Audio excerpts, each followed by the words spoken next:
Ayo, welcome to Benchwarmers, a WOSO podcast, episode 49, part one, leggy. I've had to go, I mean, the numbers get higher, the more you have to go either younger or into like under 17s, like teams and stuff. But we have gone for Natasha Ouedraogo, who has just signed to Southampton, but is in the under 18s, under 19s setup for England. Apparently is going to be the real deal up top. I mean, a lot of comparisons to players of the like the Adjamangs, the LJ, like a hybrid of the two, which I mean, a hybrid of the two in my head is a player that comes on who's umbov, but but the reality is that, I mean, I've heard a lot about a few of these forwards in this under 17, 18 English team. Obviously, they didn't partake in the 19 Euros, but the youngsters are coming through. Obviously, the Chloe Sawis. I mean, we'll talk about it in the contracts, extensions, rumours, retirements in part two about Rico Lewis's sibling, Sasha Lewis. But there's a few coming through on the way. But we are going to talk about the big thing that happens every week until the end of this week, which is the WAFCON international ball for probably the last time for a little bit, to be honest. But this is the recap. This is the final preview. This is going to be coming out on the Sunday before the final. The final is on Monday. The third place playoff is tomorrow. We're going to catch everyone up. We're going to talk about the big games that have happened in the knockout stages, the play-in games, and we'll do the preview at the end. This will be a fantastic part one to kick us off. We're going to go through the quarterfinals relatively quickly because they were a bit of time ago, but we will start with the hosts who knocked out South Africa, Morocco, doing what they do pretty much this entire tournament, spamming the most disgusting facilitator in this entire tournament, no question about that. El Haj has been insane this tournament, and this was the peak. This was the best point of her tournament, and it's even crazy to say that when she had 3 assists basically in the opening game. She was actually ruled out for one of them. We've mentioned that before, but it was Ouedraogo, UDT's new taliswoman, after Natalia Ramos has decided to abandon her. How dare you? But Ouedraogo, yeah, I mean, it's a little cheeky touch on it. It's a great finish. It's scoring, mate. It's scoring a great moment to catch out the keeper. I mean, it's just brilliant. It's a brilliant ball from El Haj again. This girl on the right side, I'm telling you now, it's like first half of the year Kasparai crossing right here. It's Katie McCabe at her best. Hanane Ait El Haj is a serious baller that needs to be looked at. I don't understand. How many crosses do you need? Like that, it is like a little bit of a parable. How many crosses do you need to do like that until a big team goes, you know what? We might as well try it. It's the Lim Vilms like category of facilitator that, I mean, I would put her on the same level as, yes, her defensive work will probably need to be worked on. And if you're playing at the moment at Zaragoza, which is second division of the Spanish league, right? Like, or the third division of the Spanish league, I mean, there needs to be a look at, right? Like, you need to be going up the ranks if you're playing at the top level like that. I mean, she ended up scoring the penalty that Chebak won as well. Kazan brought down Chebak in a really, really poor tackle. Ref pointed straight to the spot, and it was a fantastic side netting penalty. So 5 assists, 1 goal this tournament. They went 2-0 up. It was a good ball from Dlamini to Kagatlana, everyone's favourite player this tournament. Why? Because anytime Kagatlana scores, I mean, they were behind in this game, but they did still celebrate. What does Kagatlana do? I'm sure you've seen it online. Yep. It's the crane. It's the like Daniel LaRusso Karate Kid celebration. I absolutely adore it. I hope someone gives that a reference in the WSL. I mean, I hope they're just watching the WAFCON because the vibes are just mental. But it was a good fight from Bofana Bofana. They were fighting back. They couldn't make do of the chances. The biggest moment was in the 97th minute. It was a great ball to Rachel Donnelly off the bench, but it was an air swipe. The girl missed the ball at the end. Hosts were through to the semi-final of the WAFCON, but that's actually not the important part, Leggy, as we know that once you made it to the semi-final, it doesn't matter. You've made it to the World Cup. That's it. That is your ticket. That's all you need. Congrats to them. I'm waiting for 12-0 Vida versus Spain. I'm expecting it. It's going to come. All the players. It's going to be the most feisty game. If I know Infantino well enough, which I think I do, is that if there's any god on this earth, they will end up in the same group against each other. There is just a reality. I just don't think it's going to be allowed. I feel like there's some sort of restraining order. There's some sort of against what? No, I mean, the question is, who's more likely to be at that tournament between Jorge Vida and Jenny Hermoso? I think the sad reality whole Spanish is team. I'm going to be completely honest. I mean, they could protest it. I would wonder if they would be allowed to not play against them. But the reality would be, I think it would be more karmic justice if they just packed them in 8-9-0, didn't give them a handshake, and just wiped like literally just some karmic relief for what happened in that final that they won, where they deserved to be more of the story. But it was the next game of the quarterfinals, Cote d'Ivoire versus Algeria. We said it was hard to predict. It was tough to pick. It was a good start from Ivory Coast. I mean, we did say it. It was my youngster GOAT. It was Nsira Ouedraogo. We knew her mitts would be all over this game.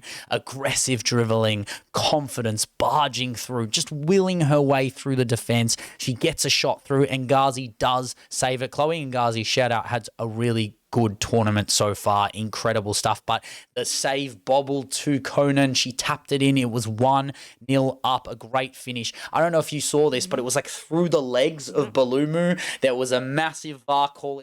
Like 800 million years. Some say they're still deciding whether that's a foul.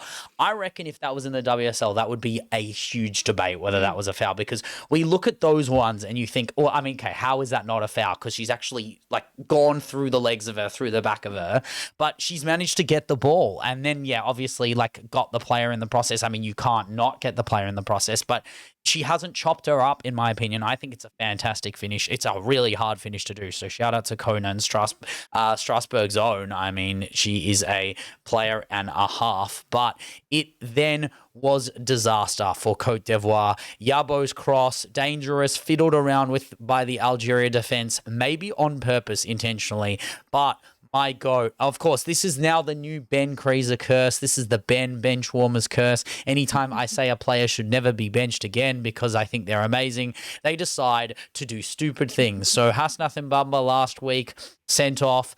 This week, we had Ouedraogo kicking Chloe Ngazi in the face, trying to get the ball. Really silly Sunday League AF challenge. Was sent off with VAR, help of VAR, a huge disaster for Cote d'Ivoire as they went down to 10 late in the first half. It was Darfour. Who else was it going to be from Algeria other than the Jeremy Lynch imposter who scored that ridiculous free kick last week? She played it to Bel Hictor, laid it to Ines Curie off the bench, cuts inside and pretended she was cosplaying Lauren James. One step, bang, 26 to 30 yards out. I'm not even joking. Yes, it finds the roof of the net. I mean, FOTMob called this a goalkeeper error. I don't think this is an error. I think this is a great strike. Yes, could she have done better? Probably. If that was DVD, if that was Yamashita, I would have said like that's an error. But she's caught her out. It's in the roof of the net. She's not the tallest goalie, Diakite, in my opinion. I don't know if it's fair, but maybe I should be holding her to a higher standard. But the reality was that there was ample opportunity for Cote d'Ivoire to get back in this game, and I mean, this was cruel, right? So Beck Elo taken down, the ref calls penalty. She's offside, so it's overruled. Then 10 minutes later, Ouedraogo is brought down by Kazami. You think Ivory Coast will retake the lead with 10 players, but the pen hits the post. It is absolutely brutal. They've just been so good this whole tournament. They've had everything go their way, and then to have a player like Beck Elo step up I mean, that was the moment for you to redeem yourself from the penalty conceded. That was VAR ruled out. It's a cruel moment. But then not even 2 minutes later, it was Brahm's long shot. I mean, Brahm, I don't know how this goes in. It's such a bad moment for Diakite. This is an error, by the way. This is a long shot that bounces twice, catches out Diakite. Big mistake. A few chances for Ivory Coast to get back into this game, but nothing really major. Algeria hold on to this game, make the semi-final, qualify for the World Cup. I don't know how many times Algeria would have qualified for the Women's World Cup, but the scenes were crazy, which makes me think it probably hasn't happened many times before. But shout out to Algeria, rightfully deserved. I mean, this was an incredible performance from a midfield masterclass from Algeria. The defensive, the substitutes, everything was right. Shout out to Farid Benstiti, the French coach who is coaching Algeria at the moment. Just an impressive tournament for them so far, but none more impressive than Cameroon versus Nigeria. I mean, I couldn't have been more wrong about my prediction in my life. I said Nigeria sadly knock out Cameroon, knock out Marie, Giselle, Divine, and Garmanga. But I've done my research, 14 years since this has happened, but we got an almighty upset. This is as big an upset as we're going to see basically the entire season. I reckon if Brighton beat Arsenal, I reckon it's less of an upset. I mean, that happens. I reckon this is. I mean, this is no. I mean, this is more than that. This is 10-time champions. This is Charlton beating Chelsea. This is Morehouse having the game of her life against Chelsea and stopping them in their tracks. But it was an unbelievable performance. Bahina, Esther Keith, and Gok and Danza, the whole 11 was insane defensive masterclass. The shot selection. They had so many shots. It was like watching Atletico Madrid in the Liga F. All the shots were shambolic. It wasn't really testing anything. There was a barrage of nothingness. It was just miss and low percentage chance after low percentage chance. And then the low percentage chance from Cameroon goes in, and it's a 19-year-old centre-back, Meva Inyadju, who scores. I mean, arguably, this kind of has to be the goal of the tournament at this point. This is, I mean, I don't know. I kind of prefer Dufour's Swaz ball free kick, but this is a toe-poking free kick from 25 yards to the top left corner. I mean, I don't blame Ndosia because it's kind of top corner, but I do blame Ndosia for the wall setup because she completely disregarded the wall. Maya Nadju just decided, I'm going to go top left corner. Who cares about the wall? And I'm going to beat you for pace. And Ndosia, who I would kind of expect to save that, probably based on laced trauma of being a Manchester City fan versus Ndosia and seeing the best of her. But this tournament, she's letting goals, man. I don't know what's happening. If I'm Vido, I would be a bit nervous with the form she's coming into this season. But I don't know. I'm sure you saw this free kick. Do you think that it's a wall setup problem? Do you think it's just a good strike? Do you think Ndosia could have done better? I don't know. Is it all three? It's not a great moment. I think it's a bit of all three. If you look at the goal, it's got the camera angle, the setup. It looks everything like a prime R9 shot, and then the actual shot is everything that it's Roberto Carlos. It just didn't spin though. No, I know. It's just like, and then the shot is very Sunday League captured on your iPhone. Never gonna happen again kind of shot. I just think Ndosia's had it's one you roll back. It's been an absolute the opposite. It's been a brown patch for Ndosia, where all coming off one of the greatest purple patches for a goalie. I mean, both of us put her as the team of the season in the WSL, pretty much undoubtedly, and she was Golden Glove as well, rightfully so. Hannah Hampton was given it because of the whatever was like how many goals you concede it goes to after you equal on clean sheets. But after the goal, cue the 80-minute barrage of Nigeria, 19 shots. Gif Monday, 7 yards out. Echegini, 12 yards out. Header from Kanu in the second half. Oladipo is the only player I can say can hold her head high after this game, because not only was she defending well and they couldn't go down her side, she was the only one facilitating beautiful balls. Echegini, second half solo run strikes. Michaela Bahini dealt with it all. I mean, look, Hika Nazareth was from Benfica. Barcelona signed her for like $500,000, 500,000. Yeah. I mean, Bahini's playing at Benfica. She's the best goalie this tournament by a mile. I mean, we'll get into her semi-final performance very, very soon. But at this rate, she's the best goal. Like, she's the most hyped goalie in the world. She's 22 years old. She's having the tournament of her life. There was another great free kick again from Toko on the side. Cameroon are clearly just a dead ball specialist team. I don't know how they've done that. Is Mile Jedinak coaching this team? I don't know what's going on. But Ndozie forced to make a really good save at the top of her goal. I mean, that's how you do it, Diakite. That's what you had to do. But it was Okoronkwo in the 93rd minute. She was 1-on-1. She was kind of 2-on-1 as well because Oshwala is to her left and she doesn't pass it and scuffs it wide. If I was Oshwala, I think I would have Oshwalloped her in the face. I think I would have absolutely slapped her. Like, oh my God. I think if I'm in a tournament like that, you're the favourites, you don't pass to your striker, who's probably the reason you play football now.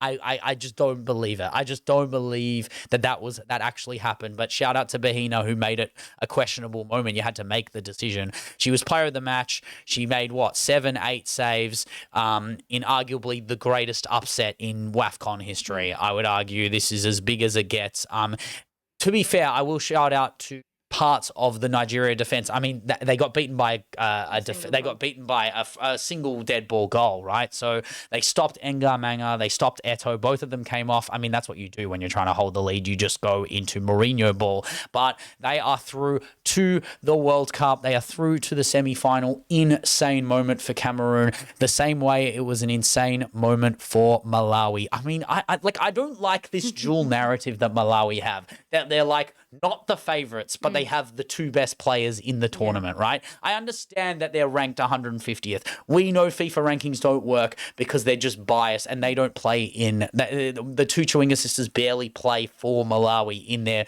preseason games or pre-tournament games. They did play against Ghana though, pre-tournament. They did, and they beat Malawi 4-0. And Doris Boadoa, as I've dubbed her, WAFCON Stina Blackstenius, scored an absolute blinder of a hat-trick. They were absolutely smacking them up before the tournament. There was good hype around this Ghana team. I did say they were gettable, but I also did back TNT. I thought both teams were gettable at the back. No one's keeping a clean sheet. I thought it'd be a big shootout. And look, it started off very good for Ghana. Kusi was pressing on that wide side. Really good stuff. Forced a ball along the box with that Ona Battier goal line pressing. I really like that. Doris Boadoa can't get the header right, but the rebound clearance falls to Forest's own Chantel Boy Hiorka, who volleys it outside of the foot past the bottom corner. It is a fantastic finish in the bottom right. It's a very techie strike. Obviously, no one goes out to her, which is a bit disappointing from the Malawi defense, but we knew that the Malawi defense was gettable, but it's a great start for Ghana, but it didn't take long for that lead to be cut. 4 minutes. Simwaka, who is, just come out of nowhere this tournament, the pace on the wing, the clearance, the cross goes only as far. The cross goes to basically Temwa Chewinga, volleys a powerful strike, deflects off Kusi, brutal after the great press for the first goal. But the Selly was great from Temwa. She got Sabina Tom's top, held it up. Obviously done a really big injury in this tournament. Couldn't be there for this game, but shout out to Temwa. She's just all class. I mean, that's the thing, right? She could have made that moment about her, but she chose not to. That's what these two girls are. They're the two best players in the team, but I bet you in camp, they don't act like they're the toppest of top. They play for their team. They play for this moment, for this narrative. It was good stuff from both teams. It was end-to-end stuff in a quarterfinal. Kusi cross to Boadoa's very good. Ball from Kujo to Kusi is checked, and then Kusi's in an offside position. The goal is ruled out again. It's brutal stuff for Ghana, but it is Temwa Chawinga again causing danger on the right wing. A perfectly weighted pass to Rose Kadzere. I think she's the next Malawi player in line. The way she was playing, I mean, she took a beautiful touch past Dua, the centre half, and then the second touch is an effortless finish through the line, takes the lead. It's 2-1 to Malawi. And I mean, I don't know, it's this weird moment in a corner scramble where Boakia and Adubia were in this corner scramble. It's dealt with well by Malawi's goalie Sikelo when needed, but that was it. The scenes as they won. I mean, they're treating themselves like underdogs basically, but in my head, TNT, when you have TNT up front, anything is possible. They are so good. They've reached the World Cup for the first time in history. They've reached the semi-final for the first time in history. Everything they do right now is just breaking history, breaking records. That's what Malawi is all about this tournament. It's all for the story. It's all for the moment. And then they went into the semi-final against Algeria again. Underdogs again. And they do it again because TNT are just dynamite. It's insane how good they are. The cards, the goals, the magic, the entertainment of this game compared to the next one. We'll get to the Cameroon game because that was a fucking stinkfest. There was like moments, but Jesus Christ, this game was fantastic. Oh my God. It's like the first half of this game. If anyone wants to watch any moment of this tournament, the first half of this game, you can only ascribe it to that community meme when Donald Glover comes back to the house and the whole house is on fire. Like that's what I think of this moment. But the 8th minute, Tabitha's one-on-one, Chawinga's there. You think it's going to be 1-0. She scuffs it completely. You're like, oh my God, I did not have that on the bingo card at all. Makandawaya played the ball to Ulafandika, who played this long ball. I mean, this is the most ridiculous part. Like, Algeria have seen all the clips of Malawi this whole tournament. All they're doing is playing this stupid-ass long ball in behind to the Chawinga sisters, and they cannot stop it. And I get it. They're two incredible players. They time their runs perfectly. It's like watching, like, prime Stina where you're not offside, and I get it. But just play for the offside trap. You have to stop them from being able to plan their runs like that. But it was Temwa Chawinga this time. 6 minutes later, solo magic. She took on 2. She megged a player in the process. It was like, oh my God. Like, I was literally, like, I chucked on the music. It was freestyle. And then she goes for the near post. And then it's actually a fantastic save by Chloe Ngazi. Shout out to her for stopping that one. And then 6 minutes later, after that, Tabitha receives a long ball from Temwa herself. Another long ball, another perfect pass, runs on goal. Berhikta chops her up. VAR rules dog, so she's sent off in the 20th minute. Algeria down to 10 players. It's an absolute disaster. I mean, you know what's going to happen now.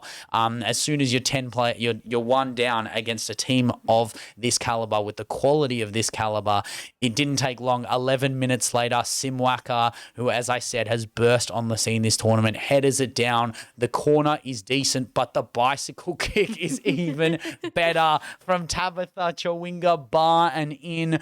I mean, is the goal of the tournament conversation over with this one? I feel like it has to be. I mean, like, there are moments in this tournament. It wasn't clean enough for me, to be honest. But I think the reason why it wasn't clean enough is because it's such an average. Like, she had no right to get her foot on that. Like, that's not a bicycle kick shot. That's a touchdown and turn. Yeah. Like, there's only one other player I would think who would go for a bicycle kick in that moment, and I think it's Alessia Russo. I don't even think I don't think anyone else. Like, that's an Alessia Russo stupid stay on the ground, flick it over a player kind of strike. It's not a normal bicycle kick, which I would argue makes it even more difficult. Like, I actually don't understand how she's got the trajectory of the ball to the bar and in, but that's what Tabitha does, man. Like, she's so good. She's a joke. Like, her and her sister are just like, every time I'm trying to decide, they just one up each other every single time.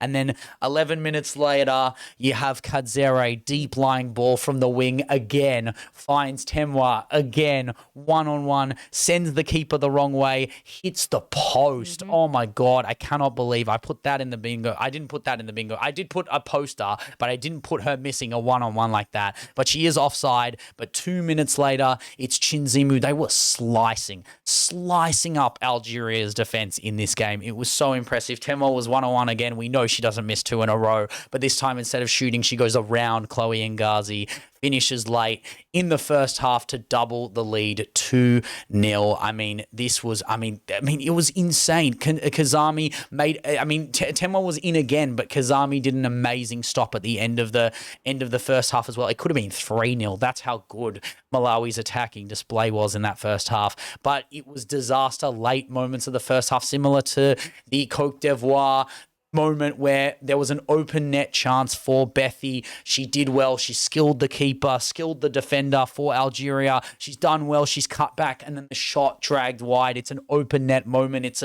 any other player, like you see her teammates get around her, but she knew that was a huge chance gone begging, but it was a desperate lunge in the attacking box. Kadzere is late. It's high on Darfur, and she gets sent off. Oh my God. Again, another player I thought was breaking out. Another player sent off. I mean, this is the new curse. It's the Ben Kreeser curse. I swear to God. There have been so many red cards in this tournament. Like, it's actually been kind of it's the only way WAFCON goes, you know? Like, this is the way we play football. I mean, Leggy, it's only the Copa America and WAFCON that play with... people say they miss Prime Barclays. As I've said, WOSO 20 years behind. You want to watch 2005 ball, 2006 ball, watch WOSO in the WAFCON. Like, watch WAFCON, watch Copa America, you will see red cards. You will see Brexit ball. You want to see 25 defensive contributions between the two fullbacks and then 40 contributions between the two centre backs? Watch WAFCON, because that's what happens. Because once they score 1-0 up, it's 8 at the back ball. It's beautiful stuff. But, Kadzere, I did want to talk about this red card, because when you're 2-0 up, you know better than to go in like that. Especially, you had no reason. It's an undisciplined moment from an aggressive young player. This is the kind of moment you learn from, and you hope she learns from, because ultimately she won't be there for the final. Yes, I've spoiled it. Yes, everyone knows Malawi's through, but no Kadzere for the final. We will talk about that in the preview as well. But the second half is a 10v10, right? Because of this send-off. But Temwa had more chances. Another one-on-one in the 51st. She scuffed it badly. This was a bad moment. The Chewingas could have made this 5-1, 5-6-1. But it was a long ball set piece from Algeria, putting more pressure on Malawi in the 60th minute. The ball over from Darfur is horribly dealt with by the two centre-halves in Medis and Olafandika, and Le Havre's own Ikram Ajabi at the back post sticks the volley home, half volley vibes. It's a not fantastic keeping either. It should have been saved, in my opinion, but the momentum felt like it shifted. They got on top of them for that 15 minutes, barrages of shots, nothing going in, and then Tabitha Chewinga decided it's game over time, and she picks up the ball. Makandawaya plays it to her, and she just decides, nah, it's my turn. You know, when you're in Sunday League 5-a-side and one player decides it's over. It's recess at lunch and you think you're R9 and you want to run through the whole team, and she just runs, and she's playing Mario Kart on 100cc and everyone's playing 50, and she's flying through everyone. She finishes low, left foot, hard, no stopping that, pushes the lead forward with a 3-1 lead. What an amazing goal for Tabitha to get. Chikopia had another chance late on, saved by Ngazi. Darfur plays a magical ball for Wissam Bouzid, who skies it. Oh, she should have scored that. That would have been 3-2, but that was the 85th minute. But the scenes at the end actually much better from Malawi, who, that is the way you react if you're a manager when you know you're going to be champions. They were calmer. They were not like, oh, this is uncharacteristic. I think it's because they were 2 goals up. I think you're a little bit more accustomed to recognizing that you were on top, you were going to go through, but there was no jeopardy in this. But it was brilliance from Malawi from pretty much start to finish, utilizing their game plan, executing their game plan in ways that cannot be stopped. It was absolutely brilliant. I cannot believe how good they've been this tournament, and I'm so excited to see them in the final. And as we've said before, they are going up against Cameroon, who knocked out the host. What an absolute route Cameroon have been on. So knock out the champions, knock out Nigeria, knock out the 10-time favorites, and then go after the host in a full packed house. Boring ass game. Jesus Christ. Honestly, I cannot believe I watched all 120 minutes of this, but you had to see, for anyone to see a goalkeeper masterclass. I mean, it was the same level as Morehouse in that playoff game that knocked out Leicester in the WSL. But we have to talk about Michaeli Bofana. The stadium was packed, and she took every chance on like it was her last time goalkeeping. Msudi, who was the hero of that match day 2 header, hits the right post from El Haj's cross. What a shock. The Moroccan Kasparai. This tourney, she's definitely going in my team of the tournament, but it's a relentless barrage from Morocco early. None of the Cameroonian attack, Eto'o and Gar, they knew what to do. I think Nigeria gave the playbook in how to isolate them, make sure they don't get excessively promising moments, but it was the best chance that could have gone in. Msudi on the hour mark, good interplay with Ouedraogo again, hits the side netting. Morocco did well to basically give Eto'o and Ngar Manga one moment in the 64th minute. Eto'o got out the back. The ball was too far in front of Manga, who couldn't get her foot to it. Probably would have been a goal if she did. But it is what it is. That was probably the only moment. Msudi, another header in the 91st minute. Ouedraogo took on 3 players, fed it back to Tagnu, and she crossed it to the back post. Another chance gone begging. Vida cheering away, not knowing what was about to come to him. It was the long ball from Kith to Ngar Manga. Oh my God, if she touched this down, this was like going to be WAFCON's Dennis Bergkamp moment. She you know when you like take a ball down and you try and turn at the same time and you like flick it into your path perfectly. Like this is like a 40-yard ping. Like this would have been like Puskas-esque, but the touch gets away from her. Look, Kif, shout out to Kif. It doesn't matter. It was an amazing ball. She had 20 defensive contributions in this game. One player, 2 hours, 20 defensive contributions. The other defender, by the way, Niaju, 19 defensive contributions. So 39 between the two centre halves, so they knew how well they had to defend in this game. But Niaju, she flicks her arm back when trying to shield the ball and catches Ouedraogo in the process. It's a really bad moment for her. 19 years old, centre half in a semi-final. You flick your arm back. It's reflex, but you get Ouedraogo in the face. It's a penalty. VAR picks it up. It was always going to be a penalty. That's just a poor, poor moment. And then there is redemption. Ball, do not lie, because Tagnu takes the penalty. It is middle height. It's not enough in the corner, and Bofana saves her first penalty of this game. Number 1, we've mentioned it. Penalty number 1. It is last-ditch efforts, literally throwing the absolute Cape Verde kitchen sink at Morocco to make sure that this game goes to penalty shootouts. El Haj, we had to get it. We had to get it to penalties. And this is what I love, is that when the captains step up, we're going to talk about penalty shootouts, Leggy, because let's be real. Yeah. I had a rule. I said it in one of my TikToks that we talked about, after the Socceroos lost their penalty shootout to Egypt, that if you are over the age of 25 and you do not take a penalty, you are a disgrace.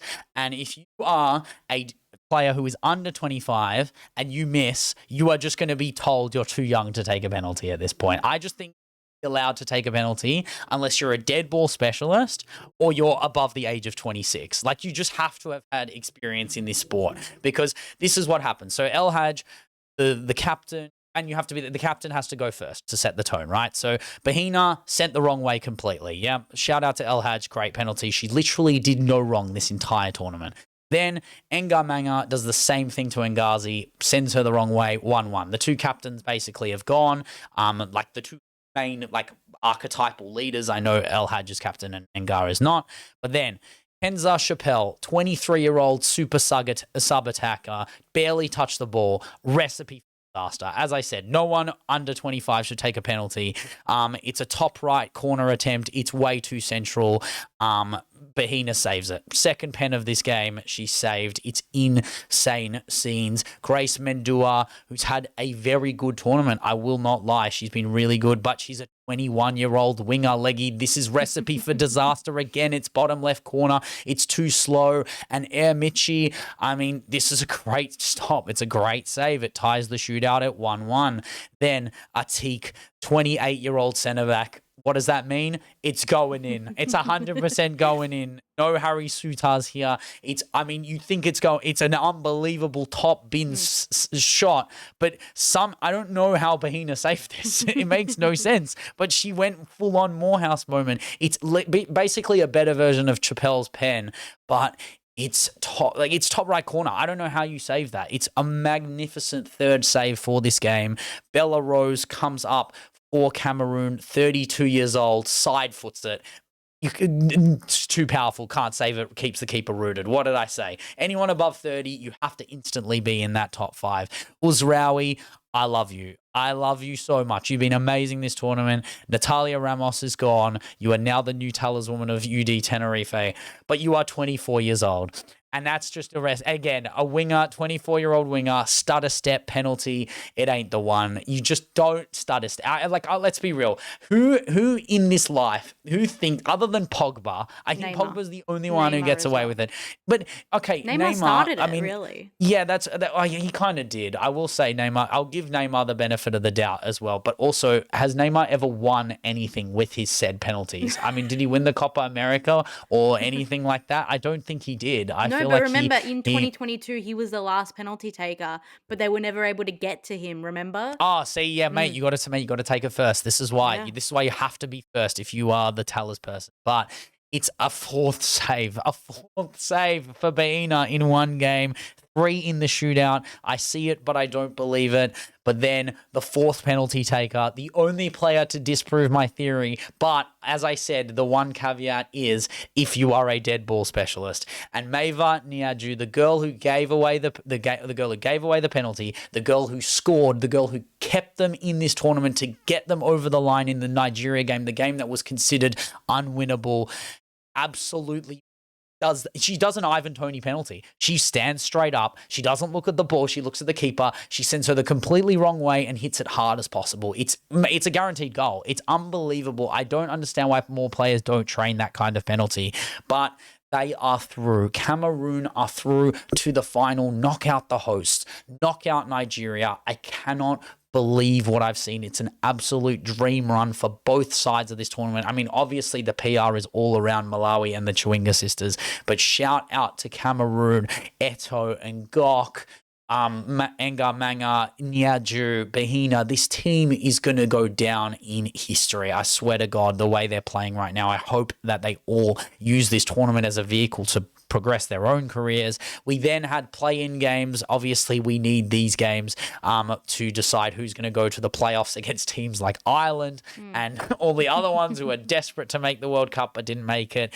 We're going to go through these relatively quickly because you know what? We'll get to the playoff games when they matter. But we'll start with Ivory Coast and Ghana. Shout out to Ghana. It was a huge redemption game. Obviously, no Ouedraogo because of the red card. That means it was kind of guaranteed. But it didn't take long for Cote d'Ivoire to start well. Armani was brought down in the box. It was a penalty. Again, it was a great penalty from Conan. It was undisciplined behavior from Princess Marfo, a player that I thought was going to have a bit of a breakout tournament after that match day 1, was really good with Bonsu, but then she did. They moved her into the left wing. Marfo was fantastic, basically the only attacking outlet that Ghana had. I really thought she was doing basically falling on the end of every chance, and she looked so powerful. I mean, she plays for PSV right now, but I hope she keeps it up. She's playing really, really good football in this tournament, and she played it across. She did some good stuff in this game. She facilitated well, but then ended up scoring a corner from Niameke's cross. They tied it up, and then it was a bad clearance from Ivory Coast that ended up with a strike into Yapo's hand. VAR picked it up, and then Bonsu comes in. Josephine Bonsu, a player I wanted at City not that long ago. Pen, side netting, unstoppable pen. Leads this tie, stays in World Cup contention. There were a few funny bicycle attempts and stuff at the end of the game, but the reality was that Ivory Coast, falling flatter to deceive. They were really, really good in the start of this tournament. I mean, shout out to Ouedraogo, shout out to some players in this game. I mean, Amani was really good. Conan's been good all tournament. I do love, obviously, Kouassi, who's going to be back at Spirit. I mean, we'll see if she gets her spot back in the team, but there were some ripper moments in this game, ripper players in both sides, but shout out to Ghana in the end, who, I mean, rightfully deserve this playoff game, and I hope that they can get back into the contention that they deserve. I mean, they'll come up against a good side in that playoff series the same way that I thought Nigeria were going to walk all over South Africa. But again, this is from bad to so much worse for Nigeria because they ended up losing to South Africa. They lost to South Africa. I thought that this was going to be an easy game, but clearly they cannot come up against a keeper who isn't trying to have a legacy game against Nigeria. It was Swart this time playing out of her skin to stop Nigeria at every turn. But again, I feel bad for Ajibade because any team that Ajibade is in just decides to dominate possession, high shots, horror show defending, no trust, no like semblance of confidence. It looks so shaky. It's like Nigeria were just Nigeria Atletico. Like it was so bad. It was much worse in this game than it was against Cameroon, because at least in Cameroon it was just a masterclass from Bofana, right? There's some amazing saves, 10 saves. Swart only made 6 or 7 saves from like 23 shots. So that is the Atleti thing, not putting things on target. Oshwala crosses missing targets. Alosia dragging long shots. Open headers for players headed wide. It's just so disappointing. But shout out to, I mean, a ball over the top, a ball behind, the overlap run, Kagatlana, the crane Selly comes out again. Obviously, Hilda Magaya, beautiful ball across. I mean, there was nothing Ndosia could do, but it does hit Ndosia and roll in. So maybe Ndosia probably should have saved that as well. I mean, if she's in a Brighton shirt, she maybe does. But Donnelly's ball to Magaya is perfect in this build-up. And then Nigeria finally have a good chance in this game. Ilja Musi's ball, mint to Canoe, headers it hard, well, top right corner. How does Swart save this? I have no idea. I think it's just Nigerian juju at this point. They cannot score a bloody goal. It's sad. But then South Africa have a corner. It's a terrible clearance from Awale. It falls to South Africa's captain, Rafilo Jane, rifles it, deflects off Uchibe. Just depressing. And into the goal. It's a 2-0 lead for South Africa. You think that they're going to come back in this game, Nigeria, but Kagatlana did a great ball to Magaya. Sky's a one-on-one chance. It's crazy to watch Nigeria so exposed. It's like watching Chelsea in that run last year. It was like watching Arsenal at the end of the year, like that, not the end of the season, but the end of the year in that run where they had 3 draws. Yeah, the Brighton, Villa, Manchester United, like they forgot how to score, forgot how to defend moments. Mbane tried to block a corner late. There was some great moments there. 11 defensive contributions for Mbane. Fantastic. The volume is high, but it's just cruel. Alosia, a good header, glance saved by Svart, but then on replay, it's Rafilo Jane doing a full-on Luis Suarez, moving her arm in the way. Block it down, straight red, by the way, and penalty on VAR. Uchibe scores the penalty. I love that the commentator thought it was an equalizer. I love that the commentator thought it was Echegini, and they couldn't have got it more wrong, but then apologizes after, which was very funny. He was actually really good all game, so shout out to the comms on this game. But Omewa's ball to the back post, 96th minute to tie this game up, try and get this into extra time, is missed badly by Magama, South African fullback, and Alosia has a chance to redeem her whole tournament here, but Swart, equal to the task once again in the dying stages, saves the game. Amazing win for Bofana Bofana, qualified for the playoffs. Nigeria, not in the World Cup. No one is happier than myself as a Tilly's fan, a Montemuro Schiller. I mean, at this point, I'm so afraid of Nigeria at this point. They even mentioned the 3-2 win against the Matildas on the comms.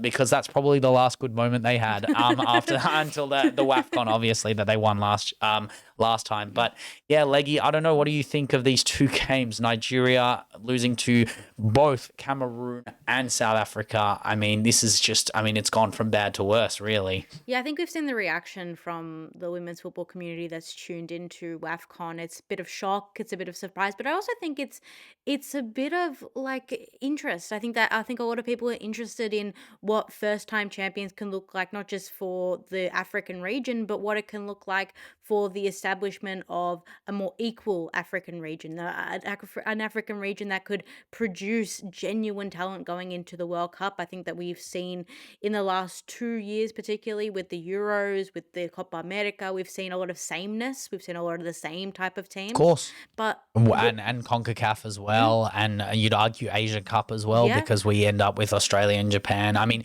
again, it's nice to see people giving the recognition to certain teams. Obviously, Mexico's unbeaten run up until they played us was very good. The North Korea breakout. I mean, it's not a breakout. We knew Italy. about how good they were.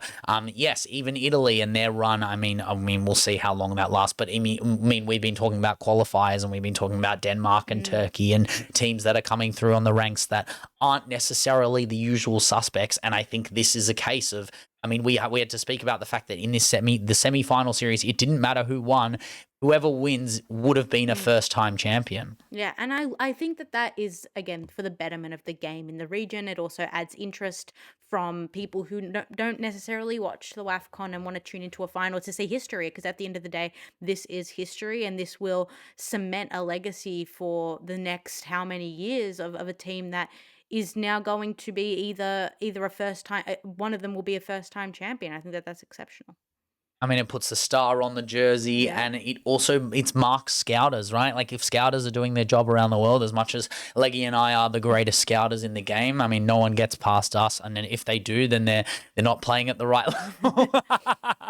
But like, I mean, whoever wins this game, I mean, we're going to talk about it now. The final preview: Malawi versus Cameroon, the Scorchers versus the. I mean, this is just. I mean, it's a moment for Malawi. It's incredible. I mean, everything about this tournament points to the fact that Malawi should win this Yeah. game, right? Like, it's a moment for like everyone in this country that has gotten behind this team. They're against the WOSO gradient. They have a positive WOSO gradient. No one talks about Malawi's men's side. No one couldn't name a player. It's not like a situation where it's Egypt. It's not a situation where it's, I don't know, like it's not flattered to deceive. It's not a team like, I'm trying to think of a team that goes the opposite direction. Canada, where they had moments past, but they're not there, and then now people know the men's side because of the tournament. But like, beyond Christine Sinclair, it's not there. It's a moment to change the WOSO gradient. It puts you in the Japan stead, where Japan's women's side is better than their men's. It's the US women's national side compared to the men, where they are just unbelievable. And then you pair that up with Cameroon, where they are the Lionesses, right? So the Scorchers versus the Lionesses. I mean, not those Lionesses, obviously, but it's an exciting moment for players, as we've mentioned before. Marie, Giselle, Divine, Ngamanga, announce yourself to be a champion. Bahina, who deserves more than anyone else in this tournament to be a champion for the run she's been on. I mean, the fact that Chawinga they have to beat Bahina in goal. They have to get past Niaju to find a way to goal. And Gok, Eto, players that are going to go back to their respective sides in the Arkema and could be African champions. I mean, it's all so exciting. I mean, the question is, if you are Cameroon, how do you stop the Chewingas? Is it even possible? How do you stop those long balls, their link-up play, the 1v1 isolations? But then, obviously, knowing the defensive capacities of Malawi, how to stop a team with so much creativity, versatility in goal scorers in Ngok, Eto, and Manga, obviously the danger woman. But I mean, there's just so much to talk about in this game. Is there a way to limit the Chewingas? Like, I mean, obviously there have been games in the past, and they'll look at the tapes, namely that Ghana game just before the tournament, the 4-0.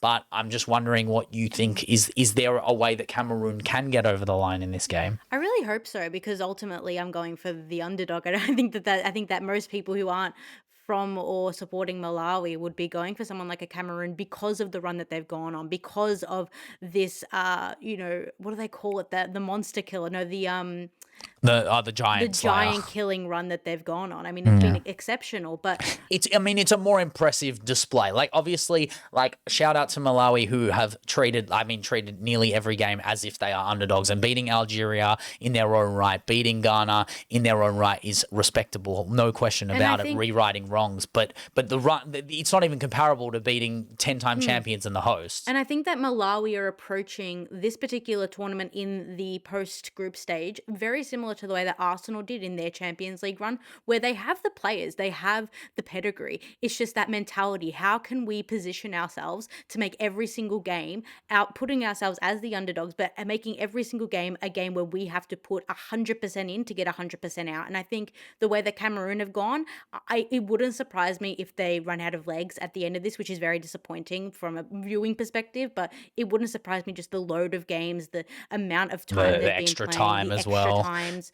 And ultimately, the way that you stop the Chawinga sisters is the way that other teams have identified. It's isolating them. It's not enabling them any space, especially on the flank. But it's also stopping them as soon as they get on the ball. Like, you need to be able to create environments where they're uncomfortable, where they're in pockets of space where they can't get out, because then that's where the creative, which I think that both Chawinga sisters are incredible creative forces, but it's where the creativity of the rest of the team, because they ultimately do rely on the Chawinga sisters a lot. What happens if you isolate those players? What happens to the rest of the team? How do they lift? How do they carry that weight that Chawinga systems might be isolated from? You look at moments in this tournament where there was a capacity to break Malawi. So I think of that Zambia game that Barbara Banda took the game on early. Priska Chilufya took the game on early. They were 2-0 up, right? That's how you have to go after them. You have to trust that they're going to play to their strengths. Obviously, shout out to their manager. Shout out to Malawi's manager, Lovemore Fazili, who has given this breath of fresh air, this 4-4-2, where, obviously Sabina Tom started this tournament, is now injured with the knee, and they've moved Chawinga into that attacking role where they just play up front. It's a 4-4-2 with the two of them just running the show, and Kadzera's moved into the center, and they've brought in, what's her name, off the bench, Simwaka, who's just been fantastic. Shout out to Simwaka this whole tournament. Regardless of win or loss, you're going to respect the hustle that they've played. But these long balls, the 4-4-2 authentic Barclays ball that Lovemore Fazili is playing is just admirable. And then shout out to Valentine Nguele, who is the 42-year-old Cameroonian coach. It's an invincible run. They drew to Cape Verde only because they rested for their third. They played their second side. They basically have won every game. They've only conceded one. The first side has only conceded one goal to Mali, and it was in the first game, and that's it. And then one penalty from Hanane Ait El Haj, which I expect her to score 100 of 100 penalties the way she's been striking the ball this whole tournament. But it's going to be a tactical game. It's going to be all guns are blazing because Cameroon are very resolute at the back. They're going to be hard to score against, but who else is better to score against them than two of arguably the top 10 players in the world, right?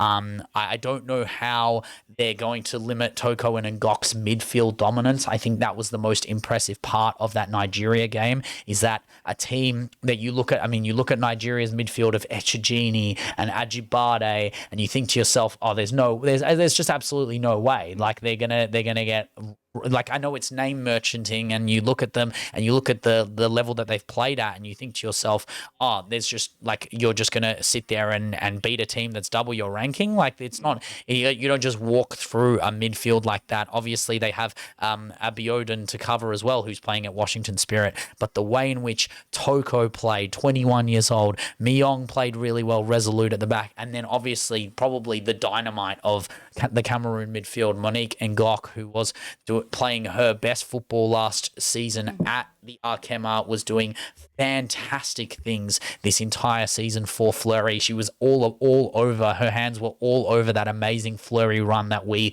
caught the back end of, but is now playing at Washington Spirit as well off the back of her amazing run in France. But she'll be one to watch. If they win this tournament, you could easily give Ngok, Niaju, Bahina, any three of those players in the spine. The fact that their spine is Bahina, Niaju, Ngok, and Marie Ngar is is why they're in this final. Like it's four players that have all put their hands up for player of the tournament. And then the same thing on the other side for Malawi, where if they win this tournament, it just has to be one of the two. I don't even know who you I give it think to it's the two. Temwa. I think it's Temwa. I think the way in which Tabitha has been playing, in my opinion, I think Tabitha has been better, but Tabitha is literally the most unselfish footballer in the I world. Even agree. she says that her sister is better than her. She's the one at the end of that game that got them in the final and said, "My sister the best player in the world on her day and no one can stop her." And like that, I mean, what kind, like that is just a moment for the ages. Like that will never be forgotten, in the sense of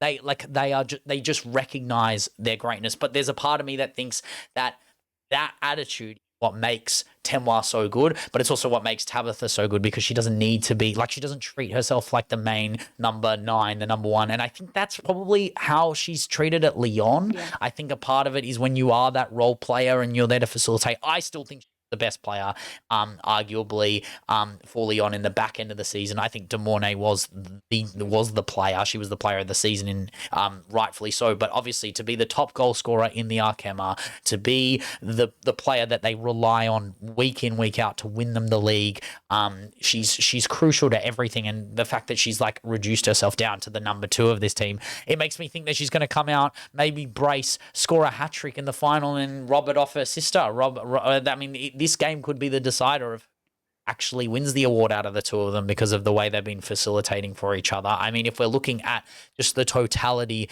of numbers and stats, I know they aren't everything, but right now Temwa Chawinga has 5 goals this tournament. Tabitha less so. She has 4. Obviously Ines Conan has 4 as well. I mean, Vanda's still on 5 at the top. I think one of them has 2. Temwa has the 2 assists as well. Yes, Temwa has 2 assists as well. She's been fantastic. I believe Tabitha only doesn't have an assist, but she's facilitated a lot. She's a lot of that pass to assist stuff. But shout out to El Haj with 5 assists. No one's getting near that. But it's a fantastic tournament for both sides. Leggy, I need a prediction. I need a player of the match, and I need a player of the tournament from you. I'm gonna go Malawi 3-1. 3-1. Yeah. Oh my days. Jesus, mate. They break through. So you think Cameroon concede more goals in this game than the entire tournament? I just think That's the momentum, nuts. and I understand Cameroon has been really exceptional, but as I said earlier, I think that it is going to catch up to them, and I think that they will score a goal. They have been scoring goals, and I think Malawi, as you mentioned earlier, are a bit rough in defense. I think that they'll score.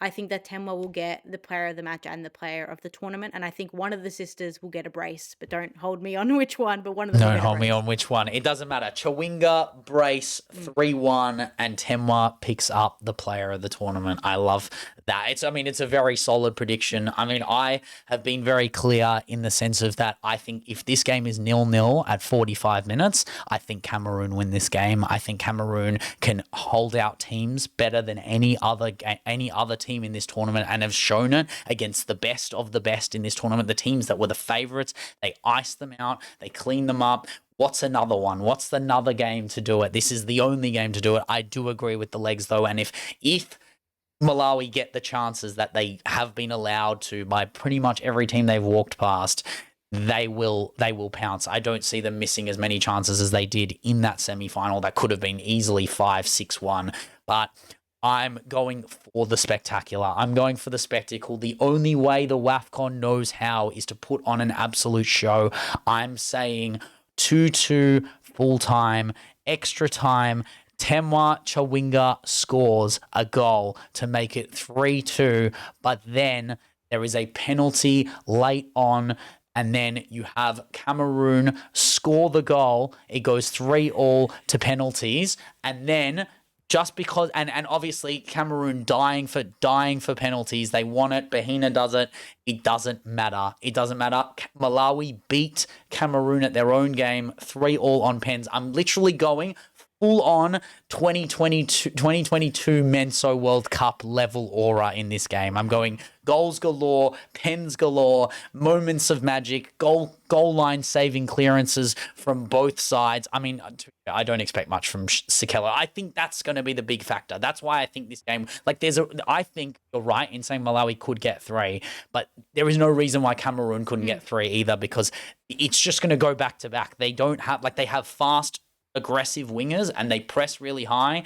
I see Eto'o and I see Ngok making light work. Remember, no Kadzere, huge issues for the middle of midfield for Malawi. I wonder how they're going to manage this game without Kadzere. Who's going to step up and play that facilitator inside role? She was the one who got that that deciding goal. She was the leading goal in that semi-final. Shout out to Kadzere. You've done what you can in this tournament. Yes, you've made a mistake and it might cost your team in the final, but who knows? I think player of the tournament, I mean, it's going to be, I mean, if Malawi win, it's going to be a Chawinga.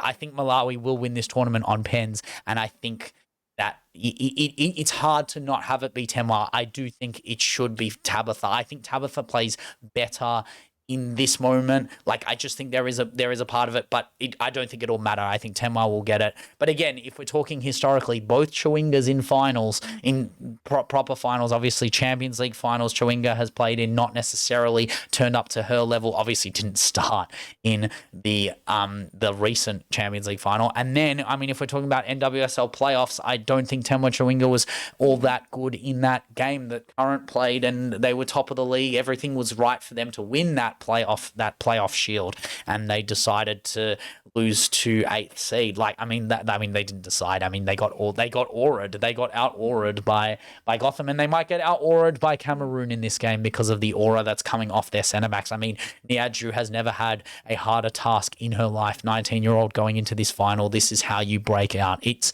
such an exciting moment. It's such an exciting tournament. It's been so fun covering this. I mean, there's just a difference in vibes. I mean, obviously I loved covering the under-19 Euros and it's been great and there was good moments there, but this has just been a tournament that sadly hasn't been covered the way it deserved to be, obviously with many multiple reasons, multifactorial in PR and everything. But I do like that I'm on YouTube and my whole PR is just CAF football. It's people discussing the game. It's analysts in Africa going, this is the worst refereeing call I've ever seen in my life, and I love it. And they hate VAR as well. I'm so here for it. It's beautiful. It's like watching my own people talk about how much they hate VAR. And I mean, you know what? Shout out to them.